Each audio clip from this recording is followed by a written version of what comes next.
नमस्कार दोस्तों, बात करने वाला है मार्केट के बारे में। और मार्केट के बारे में बात करें तो भाई डाउ जोन्स में 500 पॉइंट की जबरदस्त तेजी देखने को मिली है। अब ये रातों रात क्या हुआ कि जिसने पूरा जो मामला है उसको पलट के रख दिया। अब चीजें ऐसी है भाई कि देखो, एक बड़ा जो कारण है ना, वो कारण रातों रात निकलता हुआ देखने को मिला और जिसकी वजह से जो डाउ जोन्स है उसमें एक जबरदस्त मोमेंटम देखने को मिला।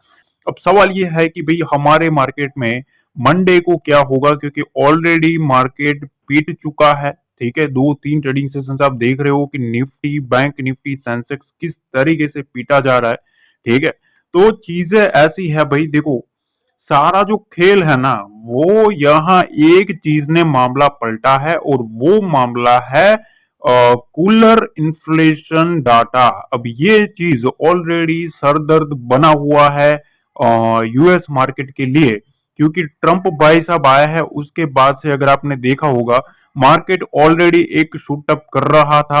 ठीक है, अभी आपने क्रिप्टो देखा होगा, क्रिप्टो किस तरीके से उड़ा है। और अभी जो यूएस मार्केट है उसमें भी थोड़ी घिसी पिटी जो तेजी थी वो धीरे धीरे कम होती हुई देखने को मिल रही थी। ठीक है, तो एक चीज ने यहां फिर से आग लगाने का काम किया और वो है इन्फ्लेशन डाटा। जैसे ही थोड़ा मार्केट ने उसको एक्सपेक्ट किया कि भाई जो डाटा आ रहा है, जो मतलब जो एक्सपेक्ट था, ठीक है, उससे भी कम इन्फ्लेशन चलता हुआ देखने को मिल रहा है। तो इसकी वजह से डाउ जोन्स में अगर आप देखेंगे 510 पॉइंट की तेजी है। S&P 500 पे अगर आप देखेंगे 1% की तेजी है। और नस्डेक में अगर आप देखें तो 180 पॉइंट का मोमेंटम देखने को मिला है। तो अब सवाल आपको ये रहेगा कि अब मार्केट में हमें क्या करना चाहिए। ठीक है, क्योंकि देखो जो भी चीज है ना, वो एक्सपेक्टेड जो था, ठीक है, cooler than expected inflation data. ठीक है, ये इसने एक फ्यूल दिया मार्केट को रिबाउंड करने के लिए। अब जाहिर सी बात है यूएस मार्केट रिबाउंड करेगा तो सबकी नजर हमारे इंडियन मार्केट के ऊपर भी रहेगी। ठीक है, पर बातें तो कुछ ऐसी भी चल रही है कि यूएस मार्केट में ये सारी जो चीजें हैं रिबाउंड की, वो अगर ज्यादा कंटिन्यू होती है ना, तो वो भी हमारे इंडियन मार्केट के लिए थोड़ी डेंजरस है। क्यों है? क्योंकि लोगों का मानना यह है कि ऑलरेडी इंडिया में ये लोग बेच रहे हैं। ठीक है, अगर ये चीज होती है, वहां कोई भी पॉजिटिव मोमेंटम आता है, तो एफआईएस जो है वो फिर से अपना जो रुख है वो यूएस मार्केट की ओर रखते हुए देखने को मिल सकते हैं। क्योंकि दो कॉम्पिटिटर जो है इंडिया और चाइना, दोनों में अगर आप देखेंगे अभी बिकवाली का दौर बना हुआ है। ठीक है, तो अभी बचा है एक यूएस मार्केट। ठीक है, तो अगर उसमें कहीं भी पॉजिटिविटी आती है तो वो थोड़ा गड़बड़ वाला मामला देखने को मिल सकता है। ठीक है, दूसरी तरफ एक और खबर है भाई। ठीक है, आज एक मीटिंग है। ठीक है, और मीटिंग भी किसकी है? हमारे फाइनेंस मिनिस्टर जो है निर्मला सीतारामन जी, उनकी एक मीटिंग है। और ये मीटिंग जो है वो है जीएसटी काउंसिल की, जो कि काफी इंपॉर्टेंट रहने वाली है बिकॉज ऑफ ये जो मीटिंग है उस ये बजट से पहले की एक मीटिंग है। ठीक है, तो अब आपको पता होगा कि 2 महीनों के बाद एक बजट आएगा। तो बजट के ऊपर ऑलरेडी एक मार्केट नजर लगा के बैठा है। उससे पहले सांता जो रैली थी, लोगों को लग रहा था कि भाई एक बहुत ही बड़ी रैली आने वाली है। ठीक है, तो एक जो फेज था वो तो निकल चुका है। अब दूसरा जो फेज है उसके ऊपर सारे बिजनेसमैन की नजर रहने वाली है। ठीक है, और ये है बजट। और बजट से पहले जीएसटी की जो मीटिंग है उसमें कुछ चीजें हैं। ठीक है, ये जो है वो राजस्थान के जैसलमेर में मीटिंग है आज सैटरडे को। ठीक है, और यहाँ जो भी चीजें है वो गुड्स एंड सर्विस टैक्स के ऊपर है। ठीक है, और ये काफी मैटर करती है, क्योंकि आपको पता है टैक्स सिस्टम जो है वो मार्केट उसको कितना सीरियस लेता है। तो ये बहुत ही क्रुशियल इवेंट है। यहाँ आप देख सकते हो साफ लिखा है कि crucial event ahead of the union budget 2025। तो मतलब ये बहुत ही बड़ा इवेंट है। अब इसमें क्या चीजें हैं, लोग एक्सपेक्ट क्या कर रहे हैं, वो काफी इंपॉर्टेंट है। तो देखो मैं आपको एक चीज बताऊं कि देखो हेल्थ इंश्योरेंस है ना, उसके ऊपर थोड़ा बहुत फोकस रह सकता है, ऐसी बातें चल रही है। एटीएफ भी फोकस में रह सकता है। और मैं आपको एक चीज बताऊं कि कुछ चीजें ऐसी भी चल रही है मार्केट में कि भाई कहीं ना कहीं जो स्विगी जोमेटो जैसे जो है खाद्य उत्पाद के जो बिजनेसेस है उसको काफी फोकस करेगा, क्योंकि जीएसटी में उनको काफी काफी बड़ा जो चेंजेस देखने को मिलता है जीएसटी की वजह से, वो उनके बिजनेसेस में ज्यादा देखने को मिलता है। ठीक है, क्योंकि कहीं ना कहीं डायरेक्टली इनडायरेक्टली फूड इन्फ्लेशन जो है वो इस बिजनेस को काफी इफेक्ट करता है। जोमेटो है, स्विगी है, जो ये सब जो स्टार्टअप्स है, ठीक है, उनको ज्यादा इफेक्ट करता है। तो पहली चीज तो फूड एंड ड्रग्स का जो भी मामला है उसके ऊपर कहीं ना कहीं इफेक्ट देखने को मिल सकता है। दूसरी चीज हेल्थ इंश्योरेंस जो है, ठीक है, उसके ऊपर भी फोकस रहेगा। अब मार्केट उसको कैसे लेता है वो हमें मंडे को समझ में आ जाएगा कि भाई कैसे सेक्टर है। तो देखो रिलायंस भी हमें देखना पड़ेगा कि रिलायंस उसको किस तरीके से लेता है, क्योंकि कहीं ना कहीं रिलायंस जो है, ठीक है, वो सारी जगह पे अपने जो पैर है वो घुसा के बैठा है। ठीक है, और रिलायंस जो है वो हमारे निफ्टी का हाथी है। अगर हाथी खड़ा होगा तभी जो निफ्टी है वो खड़ा होगा, ये चीज ध्यान रखना। अगर निफ्टी कितना भी ऊपर की साइड खुल जाए या होल्ड कर ले, पर अगर ये हाथी है वो हाथी गिरना शुरू किया तो फिर निफ्टी ज्यादा टाइम तक उसके लेवल को होल्ड नहीं कर पाता है। ठीक है, तो ये चीजें कुछ मैटर करती है। अब देखो यहाँ एक और चीज है। देखो ग्लोबल मार्केट तो आपने समझ लिया कि भी 500 पॉइंट का मोमेंटम है, कूलर इन्फ्लेशन डाटा जो एक्सपेक्ट था उसकी वजह से कहीं ना कहीं पॉजिटिव है। रीजन मैंने आपको बता दिया। पर यहां अगर आप देखें, देखो डॉलर है ना, डॉलर वो थोड़ा नीचे आया है। ठीक है, ये चीज ध्यान रखना। अब डॉलर जो है वो डॉलर नीचे आना हमारे लिए क्या चीज है, देखो डॉलर नीचे आना वो हमारे लिए पॉजिटिव है, ये चीज ध्यान रखना। क्योंकि ऑलरेडी आपको पता है ट्रंप चाचा ने जो एक बार चेतावनी दी थी, ठीक है, कि भाई हमारे डॉलर को कम मत करना, ठीक है, वरना हम सारे बिजनेसेस जो है उसके ऊपर टैक्स लगाएंगे और सारे कुछ काम ही खत्म कर देंगे भी कि आपके साथ धंधा ही हमें नहीं करना अगर आप इतना टैक्सेस सिस्टम करोगे तो। ठीक है, उसके बाद काफी कुछ चीजें जो है जयशंकर जी ने भी अनाउंसमेंट किया, कुछ स्पीच भी दी। ठीक है, हर एक कंट्री अपने अपने हिसाब से बोल रही है। पर मैं आपको एक चीज बताऊं, देखो डॉलर है ना, डॉलर जितना स्ट्रांग होगा उतना हमारा जो रूपी है, रूपी गिरता जा रहा है।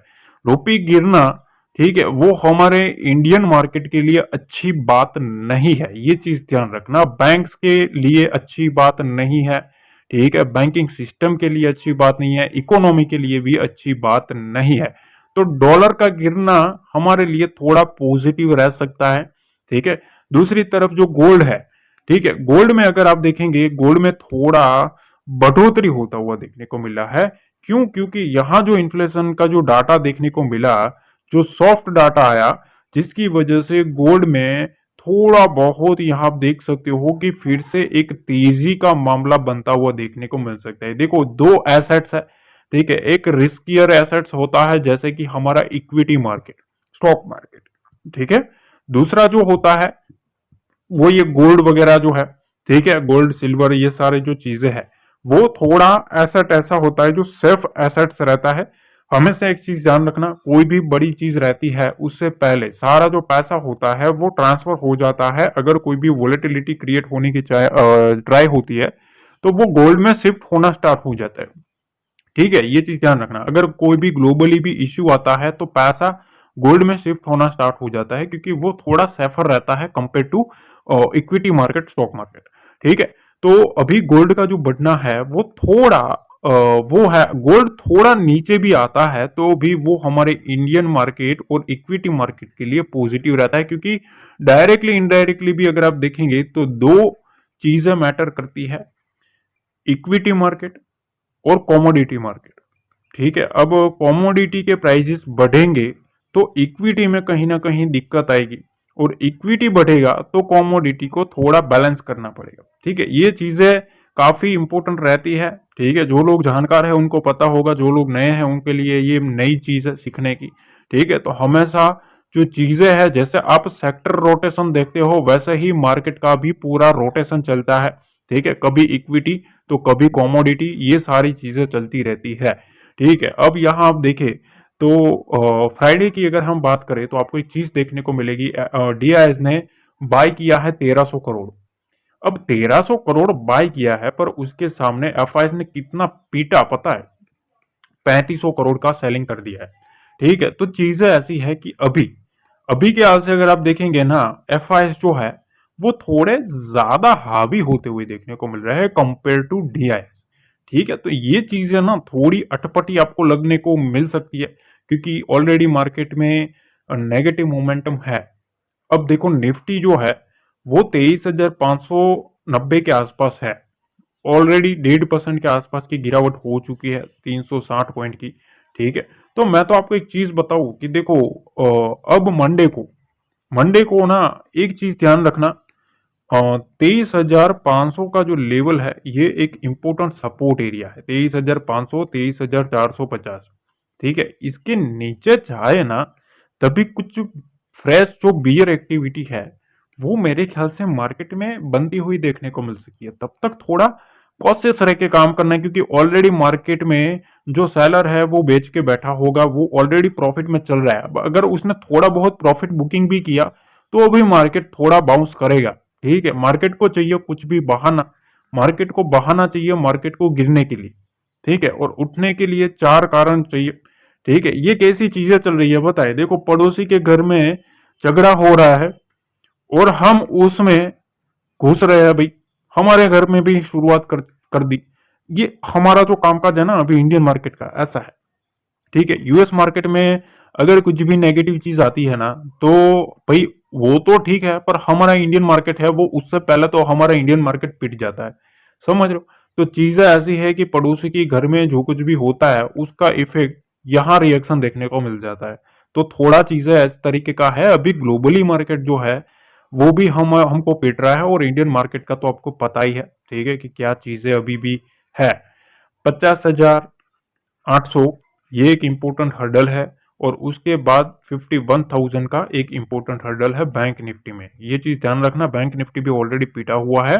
ठीक है, थोड़ा बहुत मार्केट को रिबाउंड करे भी तो भी ये जो लो बने हैं ये लो के आसपास थोड़ा वॉच आउट करना है, क्योंकि फर्दर जो मार्केट में जो डिप आ सकता है वो ये सारे जो लो है, ठीक है, उसके नीचे आ सकता है इंडेक्सिस में 250 से 300 पॉइंट के। ठीक है, तो जब तक मार्केट के अब जो फ्रेश लो बना है उस लो को नहीं काटता है ना, तब तक थोड़ा मेरे ख्याल से कॉशियस रह के काम करना चाहिए। ठीक है, और दूसरी चीज यह है कि मैं आपको टेलीग्राम पे हर एक अपडेट देता हूँ। ठीक है, और काफी लोगों ने पसंद भी किया। कल पिछले कुछ ट्रेडिंग सेशन से तो मैं मॉर्निंग से ही आपको हर एक टिक बाय टिक में आपको अपडेट दे रहा हूँ, ताकि लोगों को हेल्प मिले, कोई कंफ्यूजन ना हो। ठीक है, तो आप भी ज्वाइन कर लेना, पर ओरिजिनल लिंक से ज्वाइन करना, जिसका ऑफिशियल टेलीग्राम चैनल का जो लिंक रहता है वो मेरा डिस्क्रिप्शन बॉक्स में रहता है। ठीक है, तो वहीं से जुड़ना है, फेक टेलीग्राम से मत जुड़ जाना। टेलीग्राम पर सर्च करके जुड़ोगे तो वहां हमारा चैनल नहीं आएगा, जिसका लिंक ऑफिशियल रहता है वो डिस्क्रिप्शन बॉक्स में रहता है, वहीं से आपको जुड़ना है। ठीक है, अभी देखो वीकली एनालिसिस भी बाकी है, वीकली एनालिसिस कर लेंगे। ठीक है, तो वीडियो को लाइक कर लेना। ठीक है, शेयर करना, सब्सक्राइब कर लेना अगर पहली बार आया हो तो। मिलते हैं अगले वीडियो में। जय हिंद, जय भारत, जय माता दी।